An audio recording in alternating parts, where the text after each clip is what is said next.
C'est la première fois que je suis sur le plateau d'un film adapté d'un de mes livres. Je pense que c'est le rêve de tous les romanciers. En fait, c'est une expérience très émotionnelle. C'est pas tellement une expérience technique, c'est vraiment une expérience émouvante, avant tout.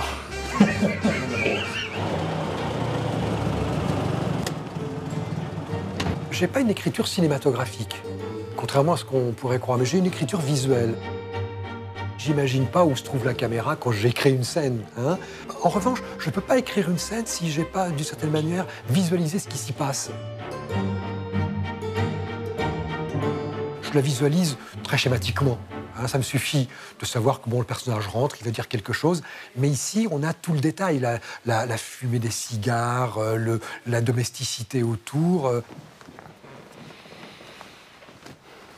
Président, qu'est-ce qui vous amène? Puis il y a les personnages. Moi, mon Péricourt ressemble pas à Nils Astrup, mon Pradel ressemble pas à Laurent Lafitte. Et puis quand je suis sur le plateau, bah, c'est eux maintenant qui remplacent les personnages. Et maintenant, j'ai du mal à me rappeler comment étaient les personnages avant. Das ist noch der Krieg. Tu avances dans un personnage, chapitre 2, chapitre 3, 4, 5, et puis au bout d'un moment, le personnage il prend une forme un petit peu différente. Alors tu reviens sur les chapitres que tu as déjà écrits pour être cohérent et que ton personnage soit cohérent avec lui-même.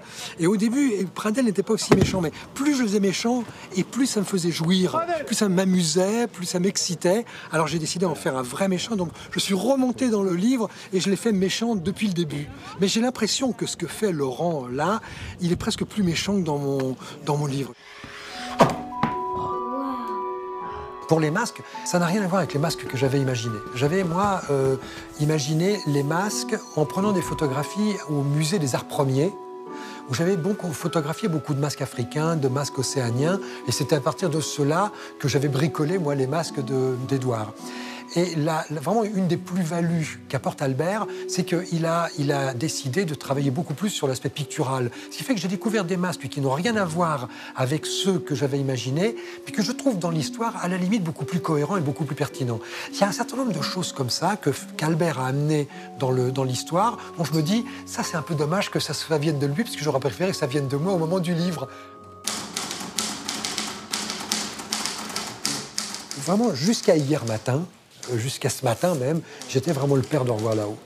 Et là, ce matin, ça y est, j'ai passé le témoin. Enfin, je me rends compte que je l'ai passé il y a longtemps. Hein. Mais en fait, de voir Albert diriger les acteurs, de voir cadrer, etc., là, je sens maintenant que c'est à lui que ça appartient. Prends bien le temps.